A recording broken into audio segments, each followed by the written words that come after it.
Good evening, everybody, and welcome to the library tonight.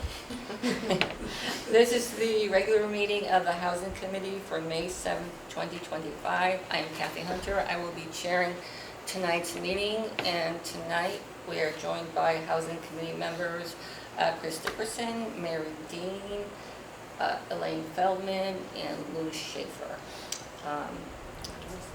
And tonight we have very special guests from SCROG, which is the South Central Regional Council of Governments. We have Ian, McElwee. That's not how it's kind of spelled. Okay. Ian McElwee, who's the regional planner for SCROG, and Drew Thomas, who is the GIS data manager of SCROG, and they will be reviewing with us the SCROG regional housing strategy. But before we go to them, the first item on our agenda is the approval of the minutes for April 2nd, 2025. Did folks get a chance to look at those minutes? Yeah. I have one correction on page 2. The second to last paragraph. Repurposing existing buildings was also noted. We only addressed this with commercial buildings, but that required zoning changes, and that is no longer part of what the 2030 committee is focusing on. The 2030 committee was never focused on zoning. It's been focused on infrastructure. It is likely going to be a next phase for us, but it is not. We've not focused on it, so it makes it sound like we're ignoring it. We haven't dropped it. We just haven't gotten to it yet. So do you accept the change, and that is not part of what the 2030 committee is focusing on? You can say that, yeah. Well, actually, Well, Chris, 2030 committee is focusing on infrastructure. Chris, can I just say that I happened to be looking at old stuff today for other purposes, but I was looking at the presentation that Susan Jacob did for 2030 Task Force, and in there, she did talk about the zoning code form for mixed use. Yes. So that was in there at some time. There's been talk, but it has not been anything that we're focusing on. Okay, but it's not that it wasn't there, it's just at this moment you're not focusing on. Exactly. As I've said, I think before, the first phase of what we're doing is the infrastructure, and then we'll move on to the next phase, which will likely be housing or mixed use. But it just wanted to be clear, because it says that we are no longer part of what we're doing. It was never a focus of what we were doing. Okay, it wasn't a focus. Was not a focus but of not what that we it wasn't thought about. So I think you could take that out entirely. Just And not a focus of, is that what you want? is not yet a focus of 2030 committee.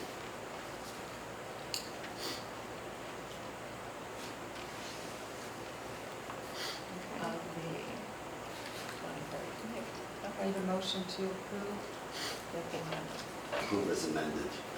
Approve as amended. Okay, so we got a motion, and did you second that one? Yes. And you second. All in favor? Okay. Do we, just to say again, you're not here for public comment, you're just here to, Me? yeah. Yeah. Okay. Okay, since there is no one here for public comment, we're going to move on with our discussion with the SCROG representatives to go over the SCROG regional housing strategy, which we felt was important as we look at updating our housing plan, because the next phase of our housing plan will include, first identifying how many units we're going to be developing of affordable housing, followed by identifying actual parcels where we could potentially do housing, and then that would be followed by what type of zoning changes may we need for that. But this seems to be like a really good tool for us to use that. So that's one of the areas, because it's kind of a long report, and that's one area we're interested in. And plus there were some recommendations which I thought was interesting from regional community land trusts and housing trust funds and things like that. So maybe you could touch upon that as well.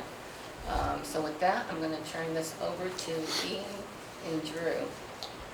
Do you want to start with the strategies or the tool first? We can start with the tool. Okay.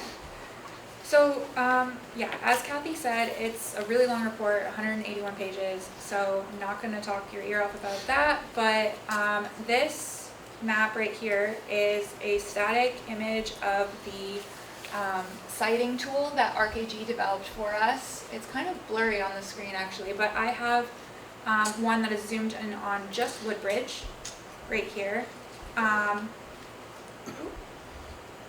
So the way that it works is dark blue or purple on this screen is the lowest suitability, and then it goes progressively higher.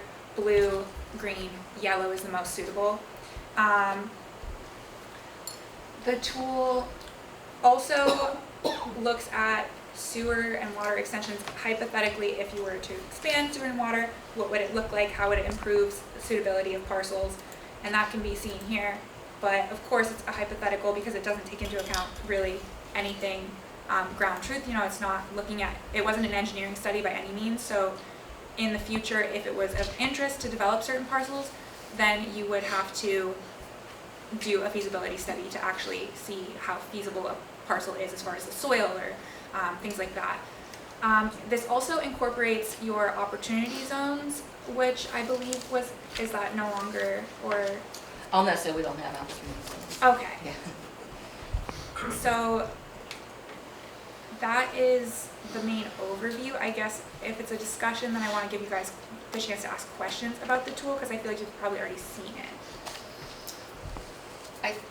We did send out the report, but I think if you could just give us a broad overview of the tool and how we could use it. I'm just trying to operationalize our next steps, so maybe give us like a hypothetical, like, you know, how we would use this in order for us to identify potential parcels in town. Okay, so it is broken down by parcel, and it was scored in the background to get these numbers based off of a bunch of different criteria, which include distance to your downtown, distance to a public school, if there's bus stops, then that is included. If the zoning district already allows for multifamily, then that would give it a higher score. And then the existing use of the parcel, so is it vacant land, is it single family, is it multifamily? And all of those have a value assigned to them that is totaled to equal the score that shows up here, right? So I believe it goes up to 30, so yellow is 30, and that means that it scored perfect on everything, which, or as close to perfect as it can, right? The usefulness of this is just kind of identifying areas that might be of interest in the future for doing an actual planning and engineering study, right? So as you can see, these dark purple, it's just not feasible there for one reason or another, whereas there's a higher chance that it would be feasible in these green and yellow areas. So that would indicate that you might want to initiate a like town level study. Of course, this is not prescriptive by any means. It's not telling you this is where you have to build. It's just telling you that these would be areas that might be of interest if you're interested in developing multifamily. We also have another map that our intern made that kind of narrows it down even further. And this was in partnership with Mika, like over the course of being lended out to the town of Woodbridge for a bit. And it identified about 20 parcels that were not looking at the deed restrictions, but looking at other like ownership, and this is vacant parcels. So you can see that these parcels could also be of interest in the future. And so more broadly, when looking at the tool in relation to the wider affordable housing strategy that was developed at the regional level is RKG, we developed this regional strategy to identify strategies that would really be something that SPROG could do or other regional partners could do that is in line with all the town's affordable housing plans. So they really looked at ways that we could implement some of these strategies that would support not only us and our region and our growth, but also would help you move forward your affordable housing plans along, or at least the first iteration of the plans that were done back in 2022.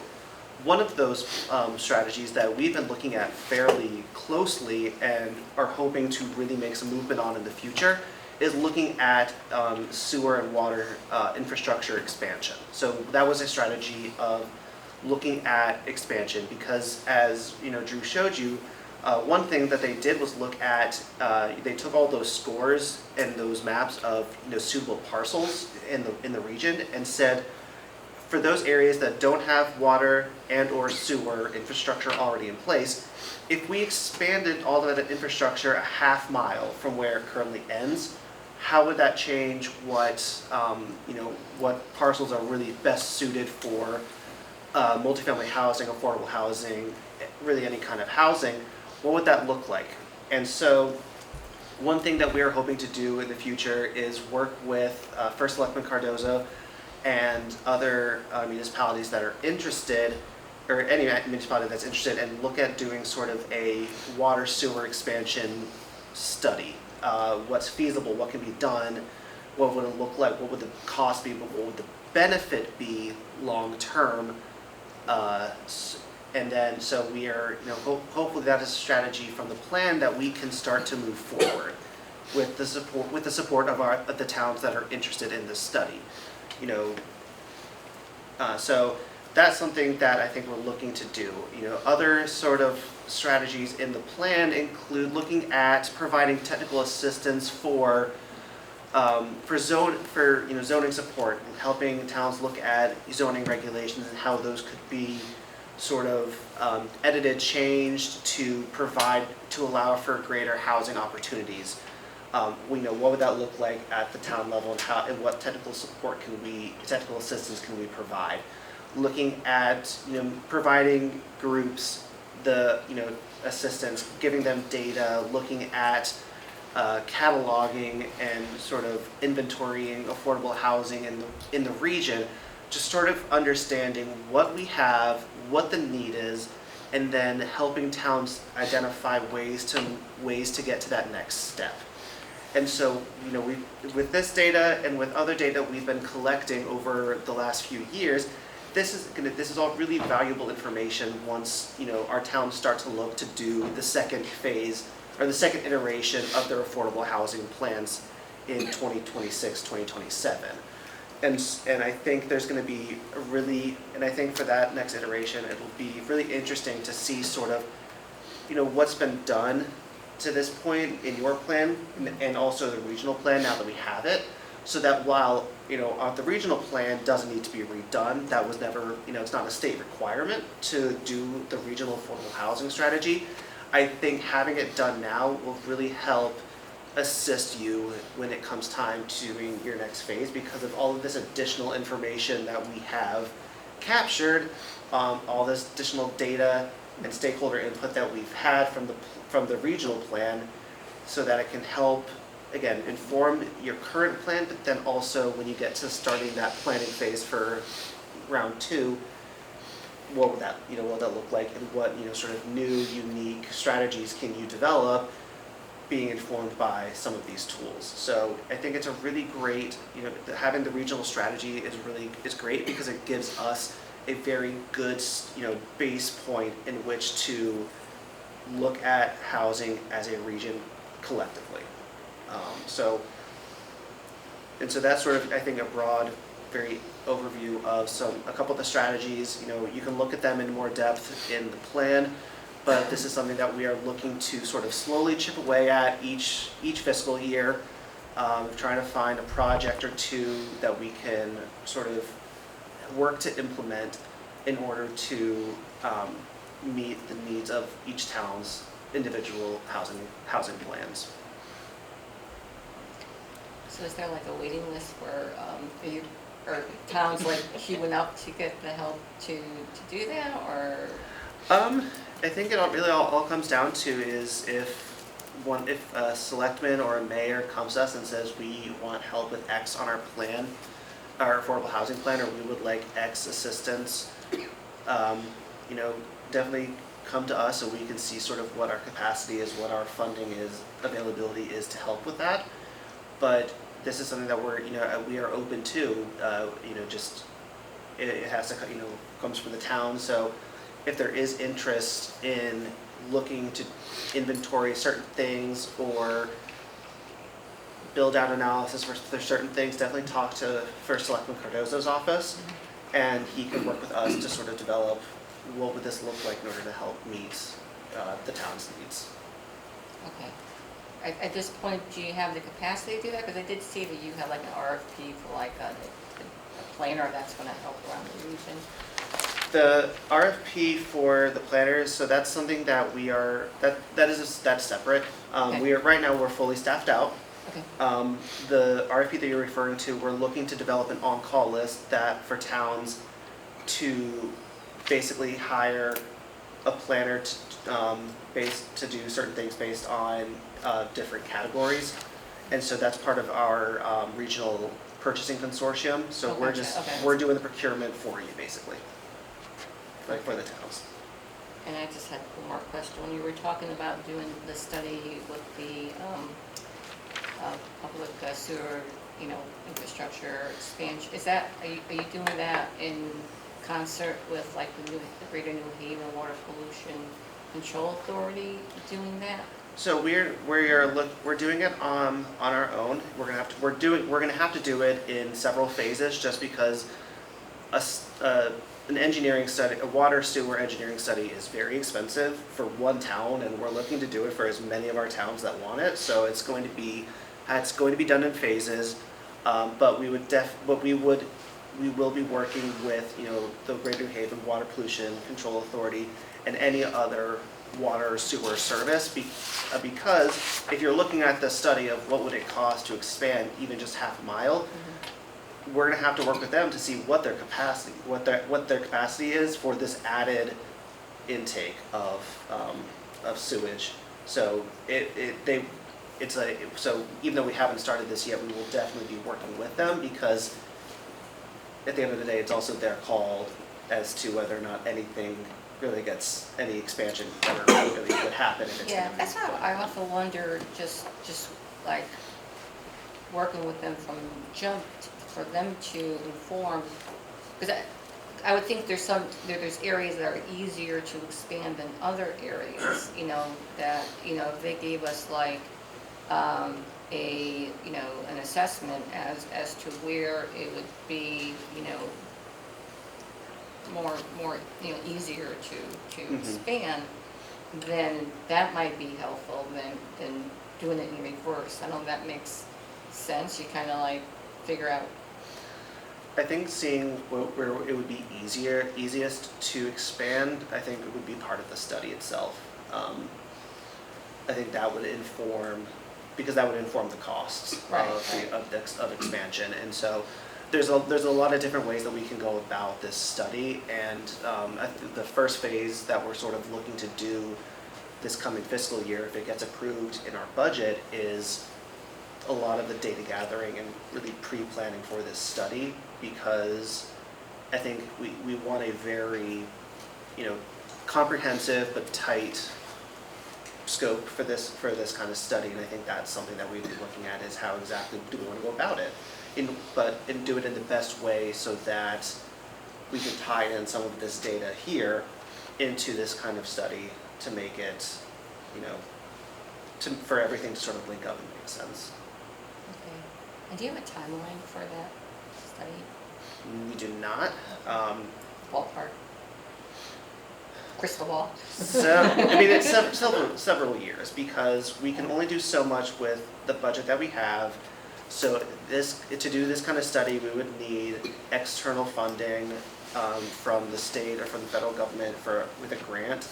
And so we just have to look to see what would be the best grant opportunity to get that funding to do the study. So if we get funding, it could be a year-long study, but I don't know when or where that funding will be available. So. Is there, in terms of doing this assessment, is there any short-term strategies you would recommend? Or shorter? That we recommend, or that we are looking to do? Would recommend for Woodbridge, like, we're trying to do something. What would be a you know, if you were a housing committee, what would be your first step using this type of tool? I will have to get back to you on that because I also at the same time want to look at your affordable housing plan to see what actions have been identified in there to see what would make the most sense. Because I would want to recommend something that directly pulls from your affordable housing plan to make, to make most of that document, to make most of what your needs are, that I think would make the most sense with the data. So I can be in touch with you about, a couple of items that I think might use the data, or where you could best use the data that we have in some of your strategies. You have a contracted planner currently, right? Like a planner for the. Yes, we do. Well, Stephanie and I earlier had been talking about the opportunity for us to share the data with your planner, so that you could customize it more to align with what you guys would like to use it for, because it is entirely customizable. So if I could get that contact information, I'd be happy to share the Great. entire database, and that could be a point of conversation for you guys, what you're interested in getting out of it based off of that. That would work. Does anybody else have any questions? Or? I just have a question about the idea of a regional housing strategy. Do you recommend similar types of affordable housing in every town, or do you recommend different types of affordable housing in different towns, depending on the infrastructure that they have?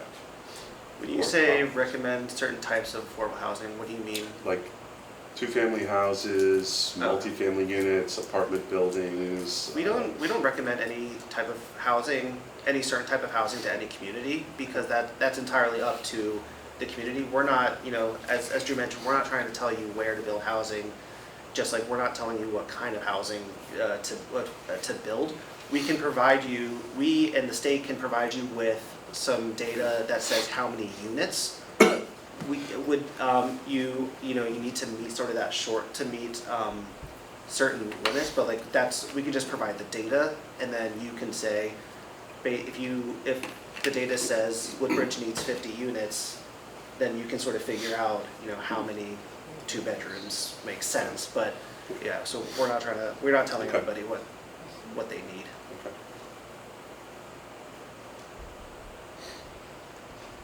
Okay. Now, in terms of the different strategies that you lay out after the mapping exercises, is there, can you touch upon a couple of those? Because I thought it was kind of interesting.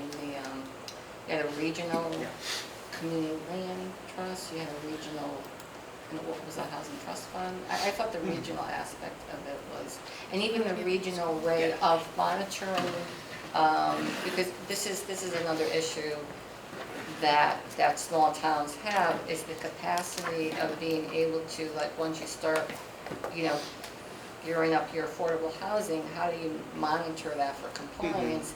And that requires a whole level of capacity of staffing in order to ensure that there's, you're monitoring the compliance to ensure these units stay affordable. And you kind of walked through that a little bit in this plan. I thought that was interesting. So, so there's a couple of strategies that are recommended that sort of all relate together that Kathy's getting at, and it's about inventorying affordable housing and tracking new developments. And so this is something that we could do, and we would have to develop sort of strategy of what exactly we're looking for, what definitions we're looking to capture in order to track it. And then just making sure that we have someone that, or make sure that we have access to databases that showcase this, or that we can find this data. But we're in regular contact with the Department of Housing, because they do similar things at the same time, but not, it's not like, complete that I know of, so we are, I think, trying to talk to the Department of Housing to figure out what they do and what they don't do, so that, we can cover the gaps and make sure that everything is comprehensive. But that is, that could be a strategy that we could do in the future that I think would be worthwhile. Putting it together in a dashboard. Another thing you mentioned would be, this education around community land trust and regional housing land bank, this would be a much more comprehensive project that it's, I don't think we're gonna be doing this initially, but there are these steps to, looking at a bit of a feasibility study of what it would, take for there to be a community land trust or land bank created. I know New Haven has a land bank that isn't just within New Haven. I think they look at properties outside. So what could an existing land bank, what would an expanded existing land bank look like? So this is sort of a feasibility study that we could do if we were able to get funding to either look at it ourselves or hire a consultant to do a more comprehensive look. So there's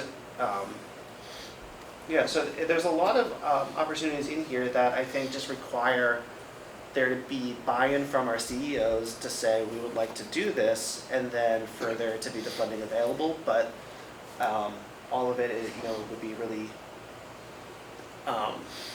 useful. This regional redevelopment authority or statewide municipal redevelopment authority, I'm sure you all know the Connecticut Municipal Redevelopment Agency, CMDA, previously known as MRDA, but they changed the name. I think this strategy was being developed at the same time that CMDA came on board, so we had to pivot a little bit to make sure that it was captured in here. So that's what this strategy is. It's really sort of referring to that new statewide agency that if there's ever interest from Woodbridge, we can always get First Up in Cardozo and other relevant stakeholders in contact with David Corus, who is the executive director of that. And I believe he has been in contact with. Okay, Yeah. okay, good. So, yeah, there's a lot of education. There's a lot of education strategies and support. It's continuing work with the regional housing working group. That is, that's a strategy in here that we're going to be doing in the future. We're sort of going to be taking what David Fink has been doing with this housing working group and just folding it into internal capacity and sort of making it a bit more streamlined in the future. I think is something that I'm going to be looking at is really how to take what David has set up for us over the last 5 or 6 years and then making it our own, but continuing that effort. And so that's a strategy here that we are looking to continue. So here's the water sewer as well that I just mentioned. This is just the map that shows the water sewer. So any that's attached, I believe, currently has water sewer.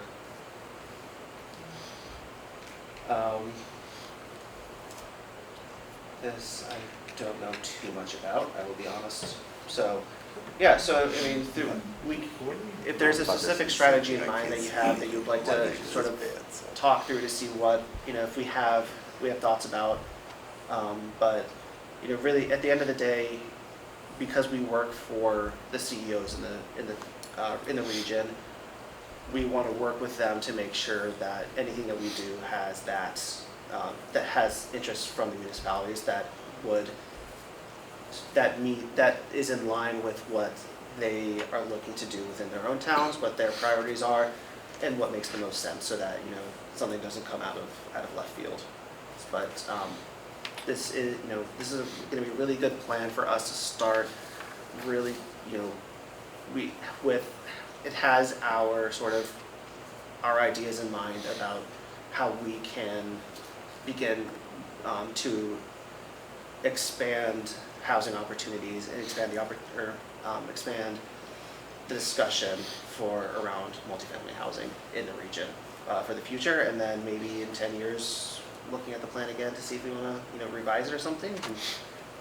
We don't have a timeline for that, but and then seeing how we can tie this into our next regional plan of conservation and development when that is being done, by 2028. So we'll be looking to see how we can envelop it into our next regional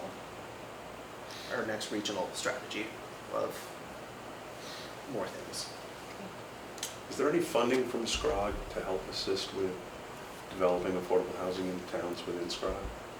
To develop affordable housing, Yeah. there is not funding. You'd have to look at the Department of Housing to see what opportunities there are there. This is really good housing. Developers ever approach SROG for your expertise as to what's happening in the area, or? They have not since I've been there. I doubt they have in the past, Mhm. but yeah. Sorry. Yeah, I just wondered. Typically, we're just the liaison between, the state and the municipalities, or if we're doing a regional plan or a plan that's on behalf of a specific municipality, then we'll be in contact with consultants at that point after a contract has been established and there's been like the request for everyone to apply, but people don't, it's not really in our, It would be inappropriate. yeah, it's not really in our wheelhouse for that to understand. happen, yeah. Mhm. I just want to mention for Chris, in terms of resources for affordable housing development, we did put we have that link that has all the resources, and that was a. Yeah, I was just asking if SCROG had resources as well. I just didn't know if SCROG had them in addition to. Right, well, Yeah. that covers all resources for affordable housing. So it's, that was, I think, a partnership between the Partnership for Strong Communities and LISC, I believe, did that resource link, which is pretty good. You could just, Google what you want to, or search on what you want to do. Okay, so in terms of, just a quick question, the Housing Task Force, I know that David's leaving in June.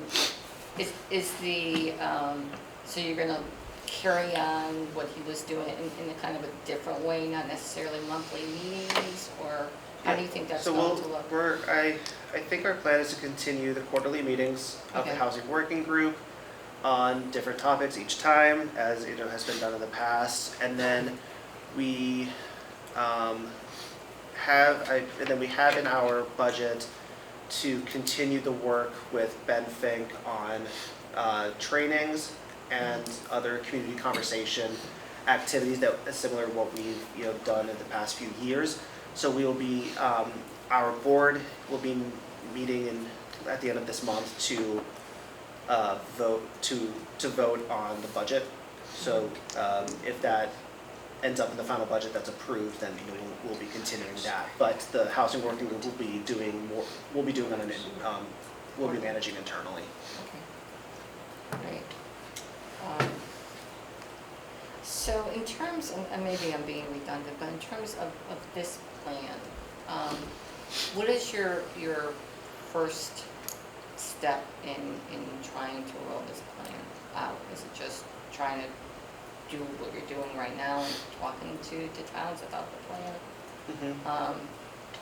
And then just trying to figure out where to, in terms of operationalizing this plan, that would kind of dictate Yeah. how you roll it out? Yeah, we're happy to talk to any of our towns about the plan and some of the strategies, but we're looking just to, I think our first step is to understand from our towns of what some of their needs are around housing, and seeing what common needs there are, and where a strategy from here could address that concern, or could address that need, and then coming up with a plan or coming up with a project for that, and talking to our CEOs and seeing if that's something that we want, that we should continue. So and then just as I mentioned, slowly chipping away at the plan, at the different strategies as we have, and with whatever available funding and time and capacity we have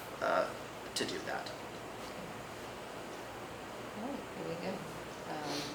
I wonder if you could just scroll down to the very last page, which is Woodbridge.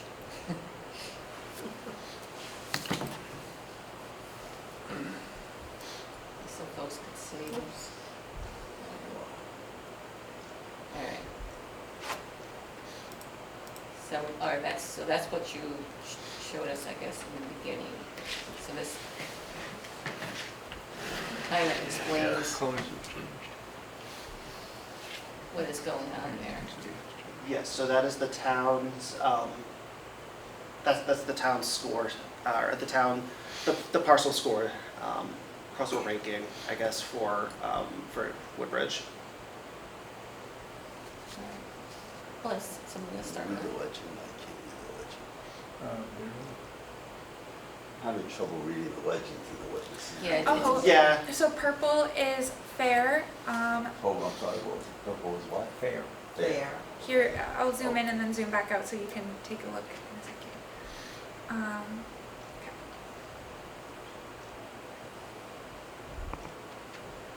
So yellow is the best, and then it goes down from there to green, and then blue, and then purple.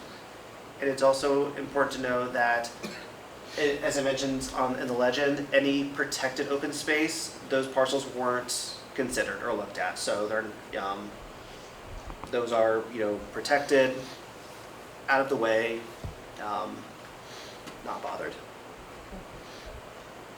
All right, very interesting, I think. What's the smaller yellow in the middle, is that the Fitzgerald's property? No. No? It's private. I'm trying to isn't figure it? out what that is. Yeah. It's very visible. It's If you a- drive it by looks like it, you it's- probably never paid any attention, but if you know it's there and you look at it, you think, wow. That's a lot What of main, farm. what road would you see it It's an from? old farm. North From Pease North Pease. and North Vienna. Peak, Yeah, it's just a little north of the high school, if I recall correctly. mhm. You said it's a little north from the high school? East of the high school. It's east of High the School Drive would be literally, Literally. almost coming out straight onto that across from property. it, yeah.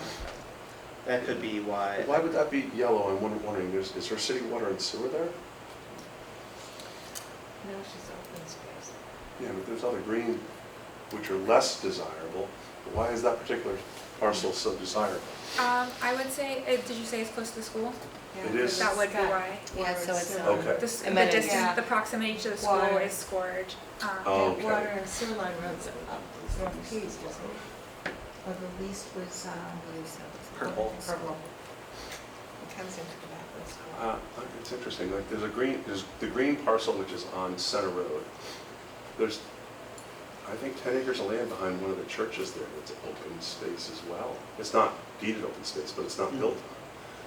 And I think that might have at least city water, if not water and sewer. on Center Road?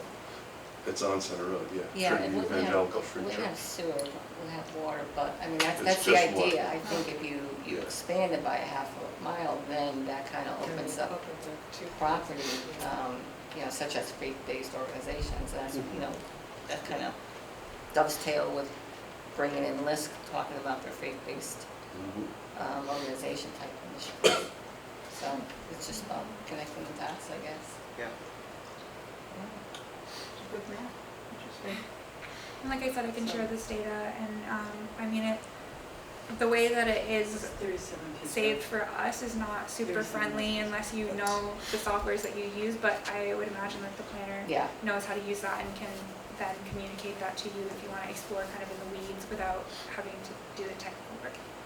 And then they can overlay other information on the data too, to give you, other pictures, other fun pictures to look at. cool. Yeah, now I'll connect, it's Justin Fountain from Golden, New York, probably. I've been on an email with him, but I Yeah, haven't met him. yeah. So, I mean, he would have been here tonight if he could have had another engagement, but I definitely, he was interested, he was gonna make sure he watched tonight's meeting. It's being recorded, but I'll definitely give you his information. I just, the information that you showed before, helping to explain how the various parcels were rated, the various features of them that were taken into consideration. Was that part of the report? So Is it part of what? The report is available. Yes, I don't, I don't know if there's an appendix that has the exact scoring on it, but I will be sharing that as well. Yeah. That's fully editable for you. So if you look at it and you think that the way that things are scored don't necessarily align with the priorities of Woodbridge, then you can change the scoring and it will change the way the map looks. But just on the basis, you want to know the difference, you know, what went into green as opposed to blue. So that, I'd like to have that information available as soon as possible. Okay, yeah, I can share all that. Okay. Okay. Any last questions? All right, well, thank you so much. This Thanks was for coming. This was Thank you for having interesting. And we'll be talking. Thank you. All right.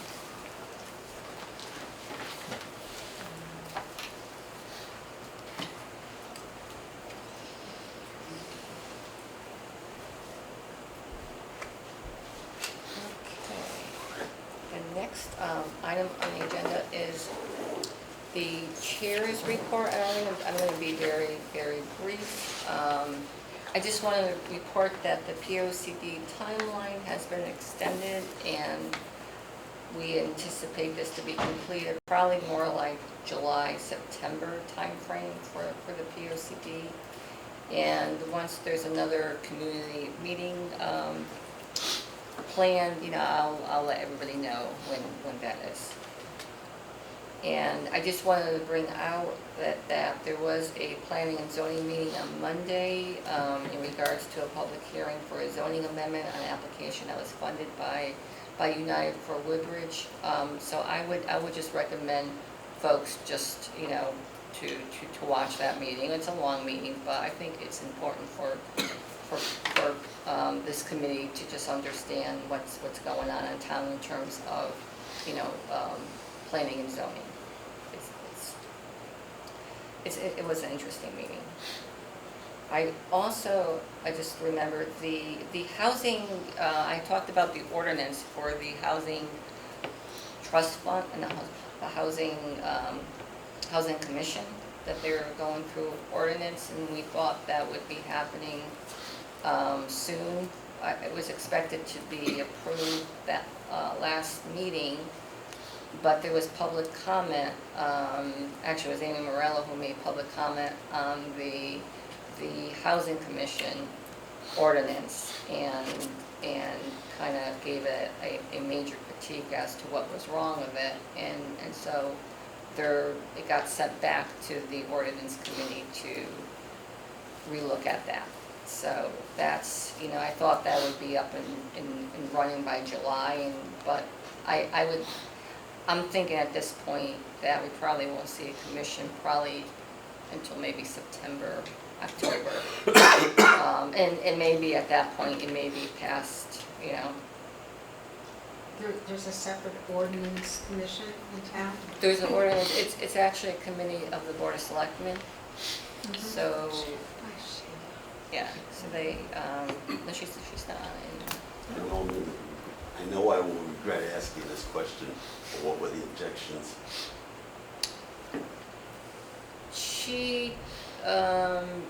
It was like how things were defined, they weren't clear, they were vague.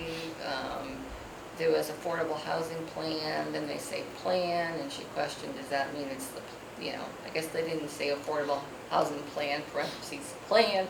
So they said plan, and she said it seems like there could be another plan. So it was, she critiqued every line, I have to say. And it's only one page. If you see like the housing commission, I was surprised that it was really just one page, but she critiqued every sentence of that, and had something just to say about the sentences. So it was just definitions. I don't, did you, I happened to see it. yeah, Most of it was technical, I Yeah. thought. No, some of it did make some sense. Others, not so sure about. so it was enough for them to send it back to the ordinance committee to relook at it. So we might, we might see something in, September or so. And then just a couple updates on events. There actually, next Tuesday, there's a regional squad meeting, community conversation. Are you two going to that? I'm gonna I try. would like to go, but Karen, I don't like to drive on the highways, and Karen has something that day. But if Elaine goes, I'll go with her. I'm going. Okay, all right, that's good, because I think those regional, And Bob. and of course, that's open to anybody. If there's a regional SCRA community conversation where I guess you just kind of share notes and war stories and, they're, I didn't read the agenda for this coming one, so I'm not sure. And then the last housing working group that David Fink will be at is going to be held on June 14th from 2 to 3:30. They are going to be viewing the same film we're going to be looking at tonight. So it might be a repeat of what we're doing, but they're going to be talking about regionally how they're going to disseminate this film and how it could be useful. And also by that point, the General Assembly session will come to an end, and so there'll be somebody that will provide an update as to what was enacted and funded by the legislature once the session ends. And that is it. Is there any questions on anything I had to say? All right. With that, we will go into the showing of who lives in affordable housing. If we could put that on. At this point, I'm going to leave because I'm really not feeling that great. And I did watch this, and I thought it was excellent. So I think if you can find a way to distribute this. Chris, I saw last time that you had a lot of notes on your affordable housing plan. Do you want to just give me your notes and I I'll will send them to you, yeah. I'll send them to I you. mean, you don't have I've to just been copy. so busy. No, it's okay. I'm Yeah. trying to make it easier for you. If you Yeah. want to just hand them to me, I'll type them up. Well, I'll get them to you. Okay. I'll get them to you. Yeah. Let me make a note of that. Feel better. Thank you. Just one quick question before we start. Also the excellent film on conservation and housing and how they Mhm. work together. Is there any possibility that we're going to get to show that anytime soon? Yeah, I'm still trying to work with conservation a little bit. We started a conversation, but then, I know. yeah, it's a work in progress. But I think when we get to talk about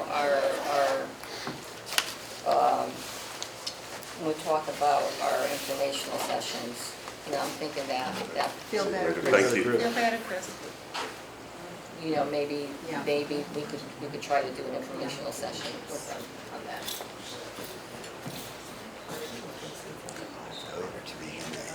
He works hard.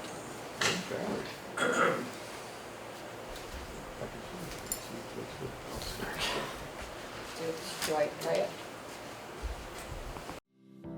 Hello, I'm David Fink, the Housing Policy Consultant for the South Central Regional Council of Governments. We're here today to talk about and introduce you to affordable housing and the people who live in it. Both are misunderstood. The residents of many towns oppose the creation of affordable and mixed-income homes because they believe the developments will be unsightly, won't mesh with their surroundings, and will provide homes for people whom they believe will be bad neighbors. We hope to clear up that misunderstanding. As you'll see, the homes these folks live in are beautifully designed. As for the folks who live in them, well, they're fine people. They're workers who do important work that simply doesn't pay a lot. They're young professionals at the beginning of their careers. They're families with children and dreams. They're retirees on fixed income. They feel grateful, even lucky, to have found their homes. One said, I'd be living in my car if I didn't find this place. And they realize, sadly, that many people think they are dangerous, or bad neighbors, or just not as good as they are. But the reality is quite different. Affordable and mixed income developments provide homes for people who we need in our communities. They're the people who cut our lawns and cut our hair, who make our lattes and care for our elderly parents, who teach our children and keep us safe. They greet us at the doctor's office and make repairs on our homes. Research, backed up by example after example, has proven that these developments don't lower neighboring property values and don't increase school enrollments. They don't increase crime and they don't increase traffic. They are assets in their towns because they are built by reputable builders who maintain the high quality of their developments over the years, assess the qualifications of residents before renting to them, and closely watch over the living conditions. So now, let's meet some of the folks who live in affordable and mixed income developments. They are terrific people and good neighbors, and they have dreams just like the rest of us.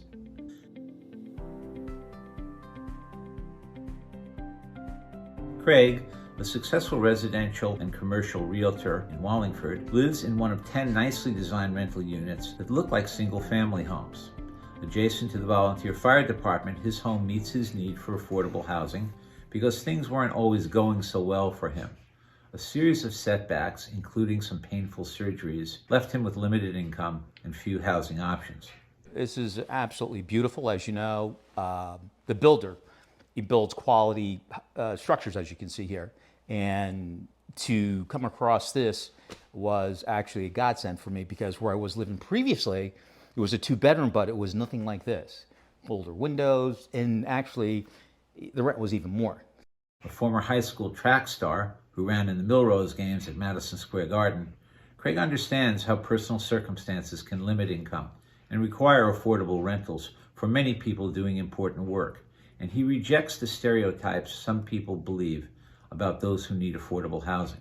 There's a lot of misinformation out there, and a lot of people are led to believe whatever they read on the internet is like, oh, it must be gospel. It is not. Unless you actually speak with someone, you don't know one person's circumstances. I don't know. People don't know my circumstances. I choose not to. But if they ask, and I'm a Christian man, I'll divulge that. But people have situations where they fall into hard times. I personally had medical conditions that stem back for years. Except for one neighbor who is retired, Craig's other neighbors all work, look out for each other, and he says, enjoy the peaceful surroundings. Like Craig, those in the affordable units had to provide tax documents and other information to prove they qualified under the income limits. The quality of life here is great. Great neighbors, North Farms Fire Department. It's quiet. We're all respectful of each other's property. I've had a lot of deliveries for other people from Amazon to here, but it is fine, it is safe, and it's enjoyable. Craig believes his town and others should disregard the stereotypes that portray residents of affordable housing as dangerous or undesirable, and build more affordable units for the many people in Connecticut who do important work, but just don't get paid that much. And I think what they need to do is really take a look at the quality of the structures, also the application process. People have to be vetted, and more importantly too is to follow all the guidelines that have been established by either by the builder or if there's certain criteria established by the town. I don't think there should be information out there saying, it's affordable housing, you're going to have this type, it's going to attract this type of clientele. That's very, very misleading, and you can't judge a book by its cover. And I've had people in my profession, you look at them, you try to assume, but they look like millionaires, they may not be, or they look like they, flip burgers or something like that, but they're millionaires. So you can't judge a book by its cover. So you have to give every opportunity for someone to, explain to them, hey, this is the process, this is what we're building, and they need to collaborate. They need to get a think tank together and come up with a solution. A Connecticut native, Art moved to North Carolina 5 years ago to be closer to his grandchildren when they were very young. But when he wanted to return to Connecticut 5 months ago, he found a 2-bedroom apartment would cost him close to $2,000 a month, a cost that would take more than half the modest Social Security income he earns. But a mixed income community in Berlin with young families, workers, and many retirees like him is costing him only $1,400 a month and surrounding him with new friends. It's wonderful. I could not believe how enjoyable it has been. The way these units are designed, and they're in these clusters that are kind of U-shaped, first of all, you can see your neighbors across a courtyard. I've met all of my neighbors. They're delightful people, most kind of my age, and we're already starting to kind of watch out for each other, which is really pretty important when you get to be past middle age. In good health, Art is active, using facilities, even taking his neighbors' dogs for walks. He enjoys the peace and quiet. I'm a dog lover, so I get to walk around and see everybody's pets. It's really a wonderful place to live, and I haven't heard anybody, and I've met dozens already, say anything about crime or things getting taken out of their mailbox or porch pirates. It's safe. It's very clean and well maintained, and I've enjoyed every month of my 5. Like many affordable and mixed income communities in Connecticut, Art's development includes a spacious, well-appointed clubhouse that all residents can use and reserve for large get-togethers. He met us there. You could have 40 people from your family here. This thing has 4 or 5 rooms, a full kitchen, a conference area, a library. Aware that many municipalities and their residents have resisted mixed income communities like his, Art has advice for them. Pick a good developer and recognize that affordable developments can be well planned to be beautiful, safe, and well managed. I would encourage all town officials to visit the community I live in, which has been owned by its developer for nearly 20 years and is extremely well taken care of. A developer whose model has been duplicated throughout other towns, many of whom didn't think that these kinds of communities would be an asset and now realize they're a tremendous boon to the ongoing life of that community. After all, he says, many millennials, Gen Xers, and downsizing older people need affordable places to live. Let's face it, most people realize that it takes a tremendous amount or a significant amount of cash to buy a home. You need a down payment. And if you're a young person who's graduated college with a mountain of college loans to pay off, and perhaps a job that isn't paying as much as you thought it might have when you wanted to go to college, these folks are really in need of something that is, an apartment community, but in keeping with both the character of the town and the economic and social needs of the town. Just starting his career in the hospitality industry, Valentine needed a home he could afford near his parents in Middletown and his sister, so he could help her with her children and be close to his family. His 1-bedroom duplex in a quiet, mixed-income development in Berlin costs him $1,180 a month, a price he can handle because, as a front desk agent at the Foxwoods Resort, he makes a good, but still modest salary that qualifies him for an affordable unit. So I wasn't gonna be able to pay the monthly rent on top of my car insurance and my phone bill, all that. I wasn't gonna be able to do that. Valentine's development, with more than 70 units, is quiet and well cared for. It's run by a company that, like other Connecticut developers, carefully checks the backgrounds and credit histories of prospective tenants. Honestly, they cut the lawn too much. They're literally on top of it. They are really, really good. So that is always top. They take care of that very well. Maintenance, it's really, really good. Anytime anything happens, I call them. They're here in like 2 days. No more than 2 days, they're here. Clean it up, take care of it, everything. So I never have to worry about that. Valentine says his friends can't believe his apartment is quote-unquote affordable housing. I'm making it happen. I'm doing very well. I'm not struggling at all. I'm like very comfortable with myself, surprisingly. That's why some of my friends, they look at me, they're like, bro, like you have a decent job. You're not making crazy money, but you're able to like live in this very nice environment and just be comfortable with yourself. You're not struggling at all.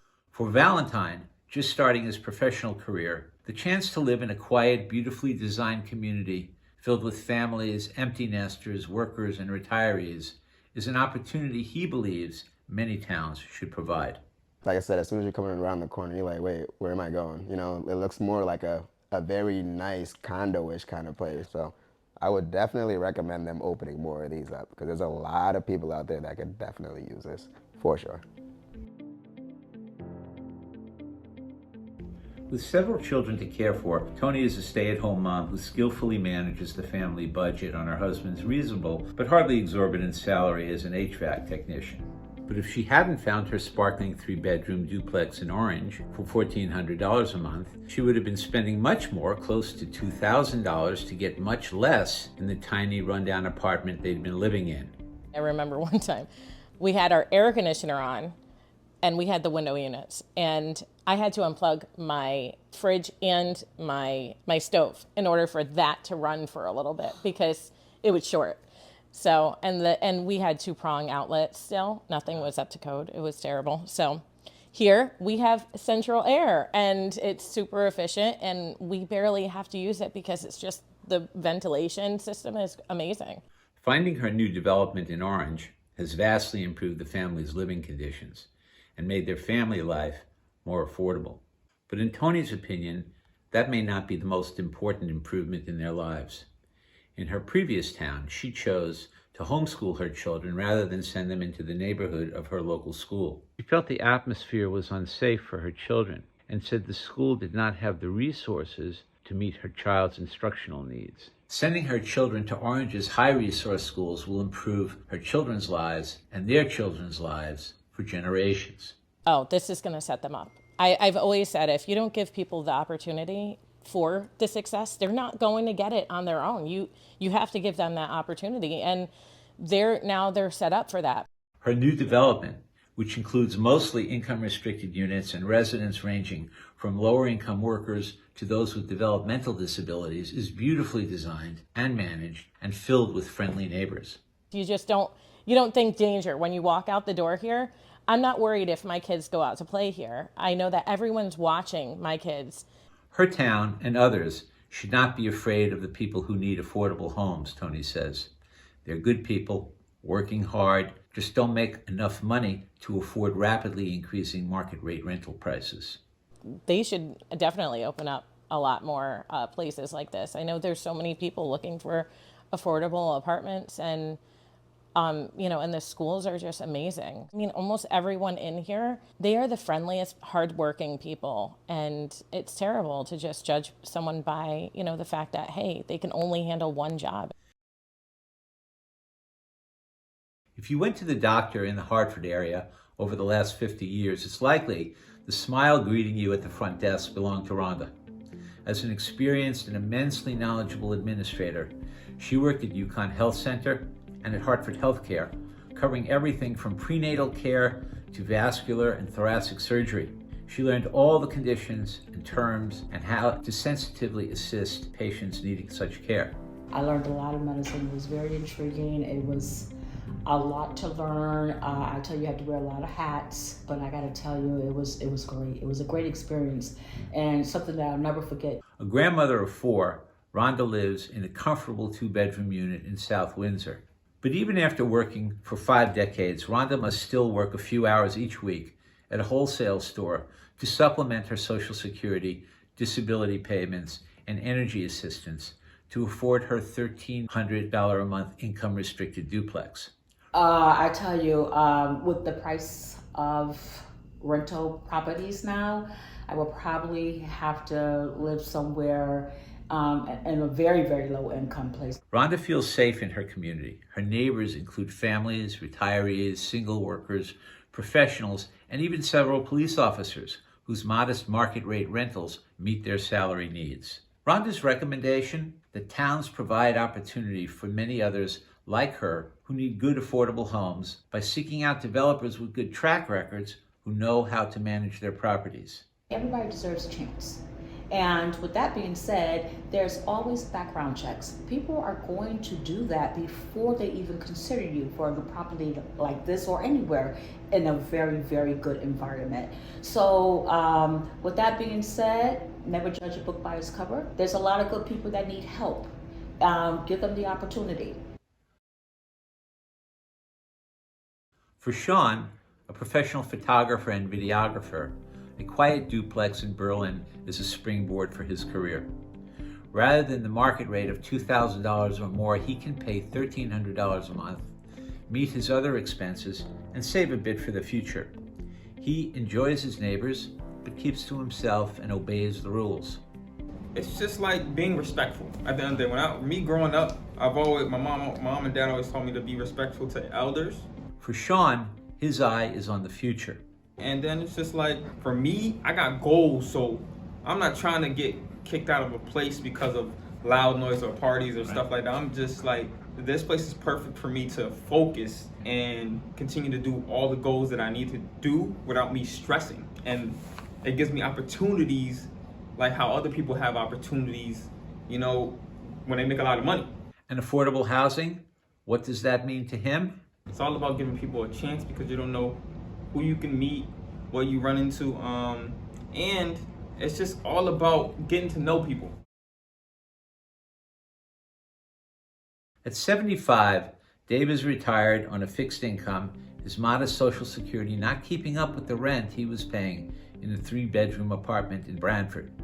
He was taking from his savings to pay the rent. Where would he be now if a new home at Parkland Village at $600 a month less than his last home hadn't come along? I don't know. That's a very good question. I was very lucky. Dave has lived in the initial Parkland Village apartments and the new remake. He enjoys the diverse range of residents, from his old friends to the new families with small children. His new home, he says, is expertly managed and maintained. His advice to other towns: create homes for people so they can prosper. If they're not living in an affordable housing somewhere, they're on a park bench. They're in the green in New Haven. And what about the municipal officials and residents who often oppose creating affordable homes for workers, young families, and elderly people? Just so don't judge it before it happens.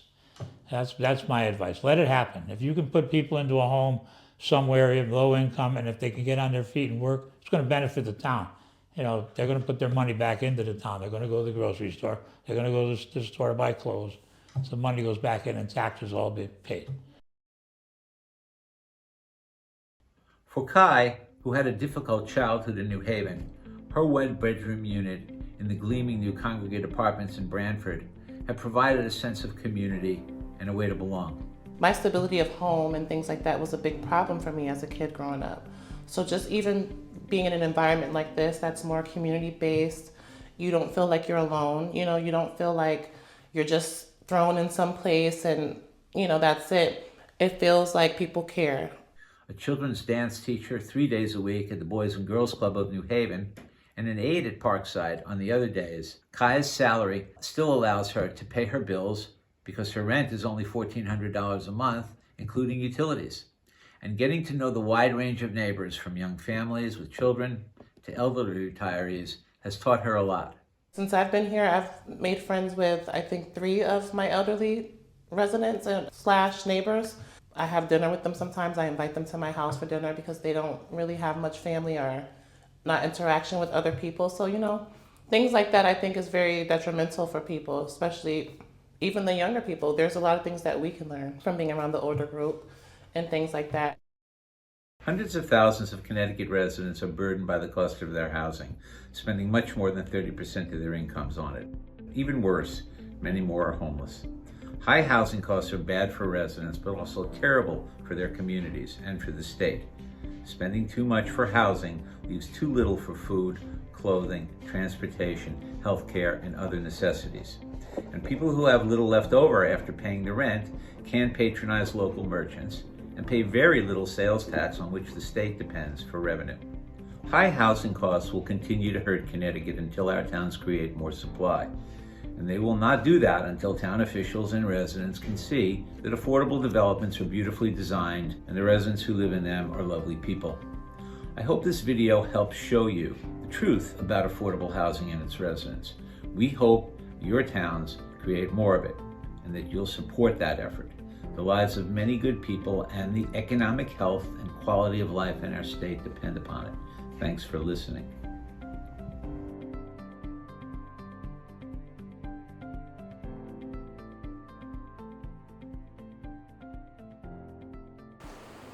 So what do you think?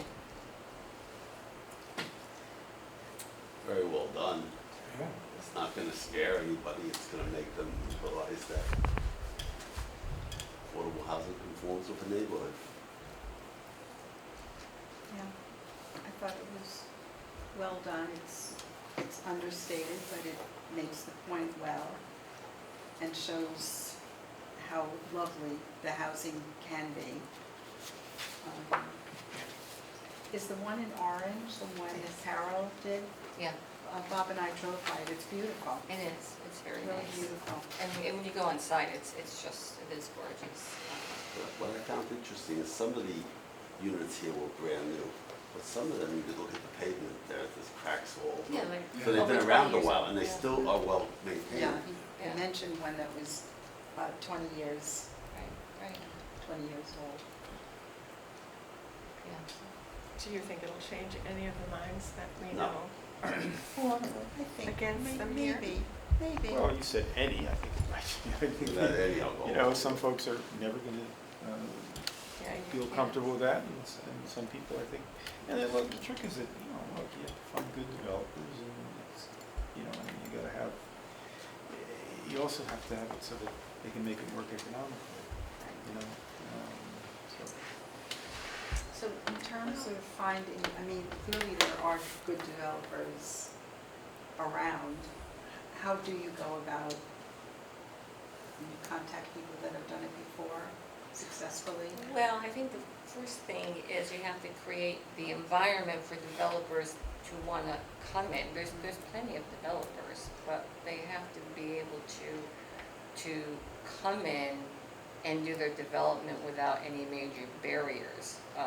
And, you know, because time is money, and if they're gonna try to cite a project that's going to, you know, drag on because of, you know, pollinator pathways or things of that sort, you know, then it just, it's not gonna happen.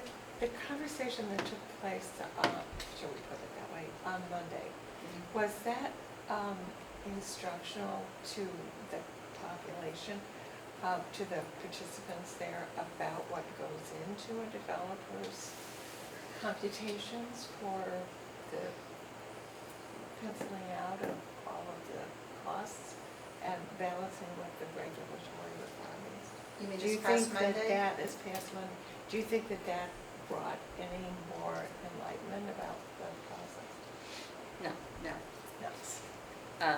I mean, it was explained, and we talked about this, you know, it was one of our recommendations, like from 2 years ago, that the affordability requirements of our opportunity housing was probably set too high, because, you know, we had that established like in 2021, and as a result, we had absolutely zero affordable housing developments for 4 years. So we had talked about, you know, tweaking that, because some towns have affordability restrictions at like 12%, particularly if you're going to, you know, try to target a lower, like, you know, 60% AMI versus 80% AMI.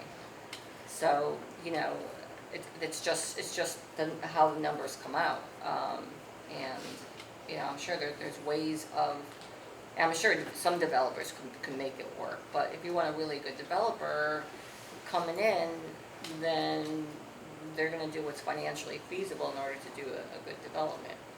and they have, And if you want it to look really well, then you have to understand that there's some money, a higher figure of associated with that. And presumably some, you know, some incentive. if possible. I mean, there should be a relationship between the quality of the work and the building and the design and the cost of the unit. Can you speak up a little bit? Can't hear you. I said there should be well, there is. There is always a direct relationship between product and cost. So if a developer has the opportunity to explain in a context how much it's going to cost him to do this as opposed to this as opposed to this, it's educational for people who don't normally think in these terms.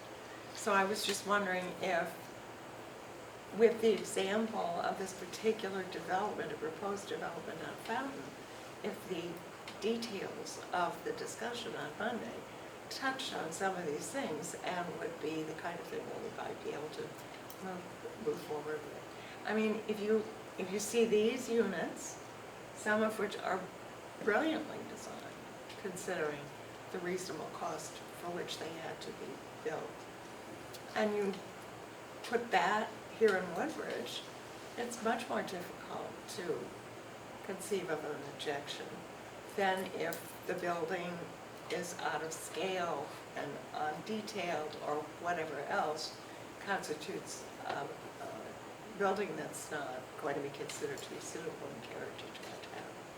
So it's the specifics that people are talking in generalities, and that's what this video is trying to address. Some generalities that people have when they think about these subjects. I was going to say that from a developer's standpoint, they're going to be looking at communities that are more receptive. I mean, they've got to make decisions about where they invest their time and their money and their, you know. So to the extent that a place is considered to be hostile as opposed to another place, then obviously they're going to take that into account where they choose to make efforts to build. I just want to try to get something in perspective, at least in my head. In order to qualify for a moratorium, okay, you need to do something along the lines of that. I want to try to figure out what the measuring sticks are, because you got to come up with like what you got to show 2% of your housing stock is an increase in your housing stock, or your housing stock. I'm not quite sure. If it's your housing stock, we're talking what 3,100 units here, so we'd have to make. And it's measured for what, 1990 or something? Yeah, I think it's easier, and I think the way you would need to do it is they have what's called housing unit equivalency points. And but that's a little complicated. Like an accessory unit's half a point, and a triplex is. Right. You got to hit 7. Well, it's the higher number, 75 or 2%. 75 or 2%. What does that equate to? I mean, what would we have to do? Well, it depends how much you want to target. Like if you wanted to go like really low, and I think when you're talking about that 60% or. Yeah, if you were targeting like I don't know if the lowest is 40% or do they do it 60%? You get like 2.5 points for each unit. So you end up, so you have to do less units, but it's got deeper targeting. If you're doing like 80% rental, and you get more points for rental versus home ownership. Yeah. So it really depends. If you're doing 80% rental, that you get 1 point, so you would have to do like 80 units at 80% in order to get, or 75 units at 80% in order to get the 75 points versus, targeting at a lower rate where you get 2.5 points for, I think it's 40%. But I thought it was the greater of the two measures, the percentage for the housing unit equivalents, HUEs or whatever. I thought it was the greater of that. Am I mistaken? And then my other question is, when do you measure it from? Is it from 1990 or your last moratorium, or how does it work? No, you do, when you start, you do get to count what you have now. So the problem is what we have now, you don't get a lot of points because technically we have the Warner, but at the Warner, even though they count towards the moratorium, all the units, the 30 units count for the moratorium, technically only 6 units are affordable. And with that, there's senior housing, they're restricted housing, so you only get like 1/4 of a point for that. Okay. The reason I'm asking these questions, I want to try to get a sense, now that we've been further along in the process, of this, of the magnitude of what we need to get to in order to get a moratorium. Because if we don't get a moratorium, the other way that builders can actuate their intentions is the developer suits, which we are vulnerable to. Right. And that's has a pleasant effective, you know, not only do things get built, but we don't have any say in how they get built. Right. Or where and- they get built. And you don't know who the developer is. Where Correct. if you work with a really good developer, like the developments we've seen, and the town could work with those, then you could come up with what it looks like, where it's gonna go, and then you get the numbers that you need in order to make your moratorium. And that's why, you know, the next steps I'd like to start thinking about is kind of benchmarking. You know, we want to get a moratorium. What is the configuration we're looking at? And it's probably going to be a mix between 80% and 60%. You also get, like, if you restrict it at market rate, you also get, you know, a quarter of a point for that as well. So that you could come up with a configuration. Okay. And I think that- Restricted at market rate, how does, I didn't understand that. If you restrict it at the market rate. Restrict the market rate. Right. Even if it's not section AMI. Well, no, it's 100%. It would be 100% the AMI. 100%. Yeah. And for the benefit of Yeah. insomniacs and other people who watch these proceedings on government access, just because we talk about moratorium, just could you, what does that mean? So, The moratorium means that you, for 4 years, you don't have to worry about developers coming in and trumping the zoning regulations. So it protects you, and by that was our strategy, is that we keep on planning for getting moratoriums. So if we, you know, we talk about like because we have talked about 500 units over 20 years. Well, that's like 25.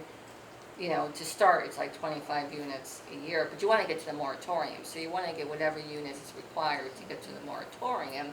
And then after, then you start working on your next moratorium, so then you never have to worry about a developer coming in who maybe is not a good developer that's going to build something that's not going to look nice in our town. and my understanding from Greenwich and Fairfield, I guess has recently qualified, Fairfield recently qualified, but the percentage of success that developers have had in building suits has been something like 75 to 80%. So it's not like, and you know, and in situations where, I mean, the burden is on the town to show why they shouldn't be built, and you know, wetlands, for example, is a particular is a good one, but the success rate is pretty high for the builders. So, so I just want to make sure I understand. I'm interested that there was a successful suit on the part of the town in Seymour recently. Dominic was representing the Yeah, I was going to ask about, but you know, there's times where the town does win if it's a health and safety issue. There it was then- on top of or near to a Yeah, and that's a dump or something. Yeah, so no, we're worried about that's right. I blasting mean, that thing. but I mean, that's the process. And that's and why, go ahead, sorry. that's why I sent out my note this morning. I think that's the most important thing we should focus on, is the moratorium. Yes. I think everybody, or most people in town would agree, they don't want somebody else controlling what things look like here. And, you know, as long as we have a choice in it, and explain that, you know, I think it's gonna be more reasonable to people. Yeah, it would be nice if we hit 10%, but everybody knows that's not happening very quickly. But if we put a realistic goal that people could get behind and explain it, we will have to spend more time explaining that in the report. Because I frankly don't even understand how a moratorium, I know what the results of the moratorium, but I don't know how we should achieve it.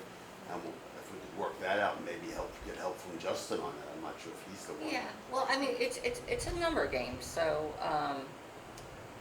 I think if you go by the 75, you know, housing equivalence units, that is what achieves the moratorium from what I understand.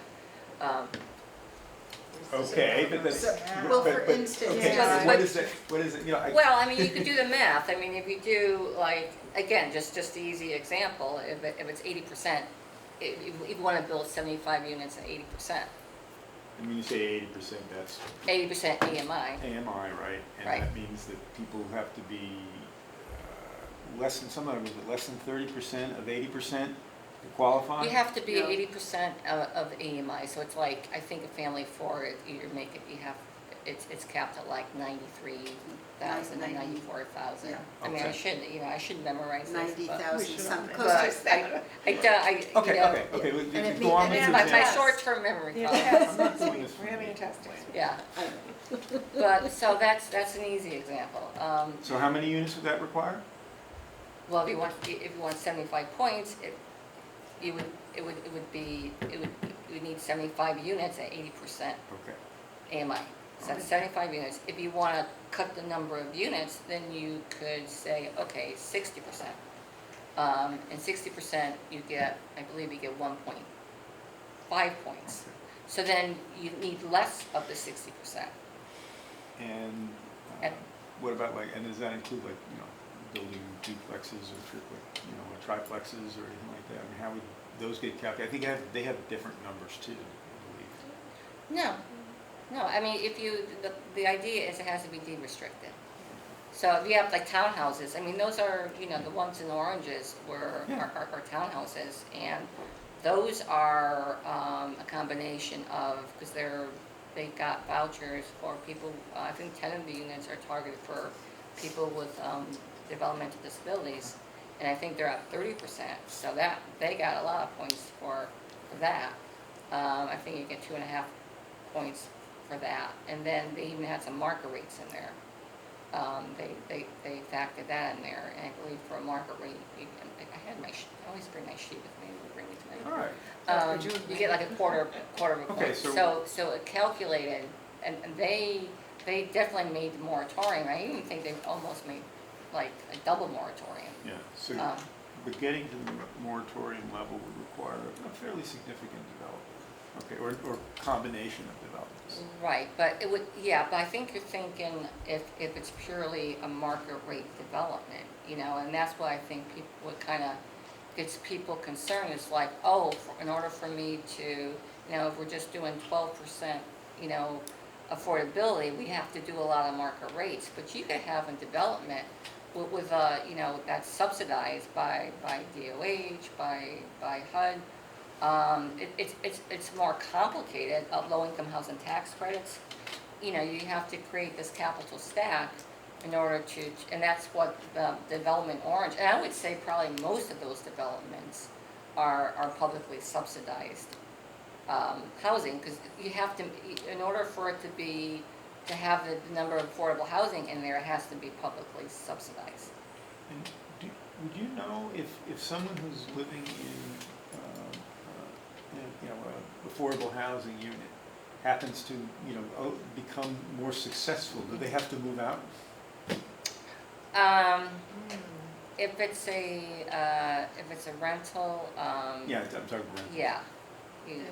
Yeah.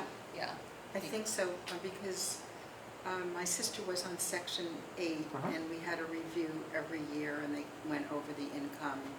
I mean, she always qualified, but they go over it very carefully, and you have to demonstrate that you're eligible for it, so.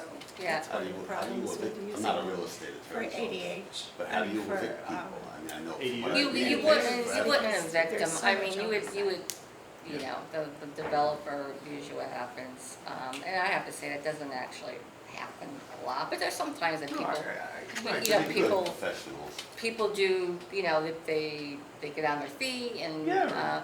And usually if people are doing better, they kind of independently decide they want to move to a different place. So it kind of works out in the wash.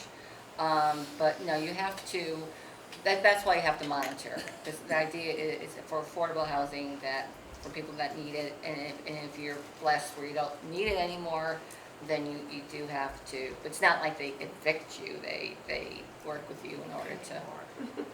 Well, you may get you know, pay I mean, more, yeah. Take another one.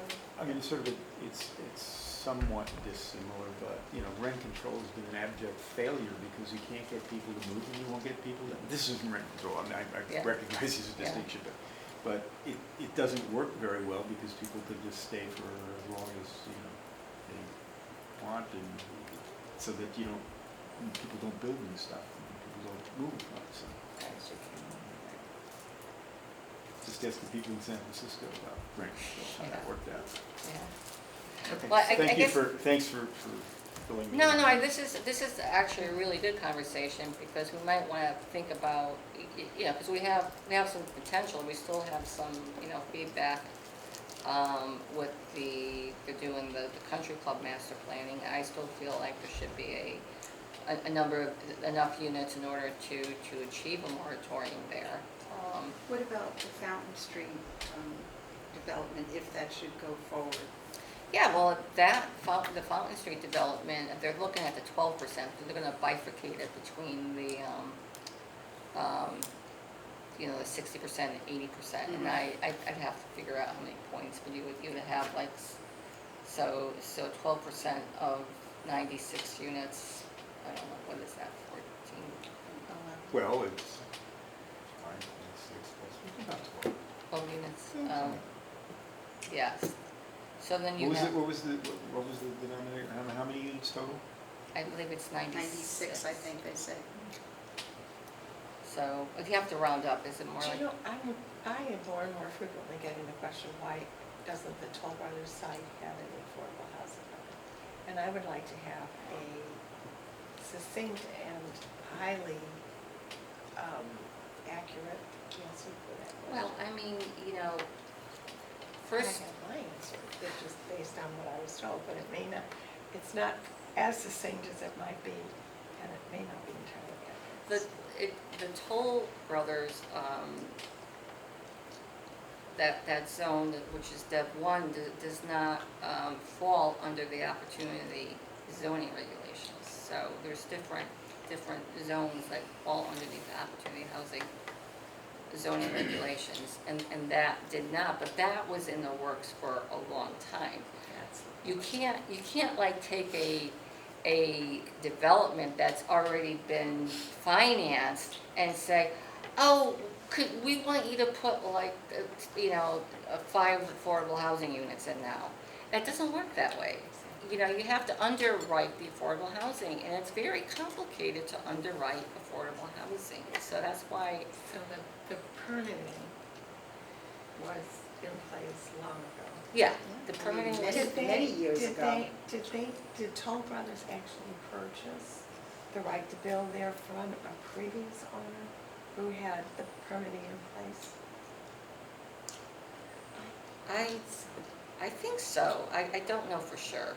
That's what I don't know for sure. Yeah, I'd but- like to know when. But it doesn't, it was didn't. set in stone. Yeah, it didn't matter because opportunity housing, Dev 1, it isn't in opportunity housing. Under the chart, when you look at the chart, when you look at a zoning chart, it has opportunity housing and they have different zones that it falls under. So you got like residential A and B and GBA. So there's different zones where you could do that, but it's not in Dev 1. In fact, that was one of our changes.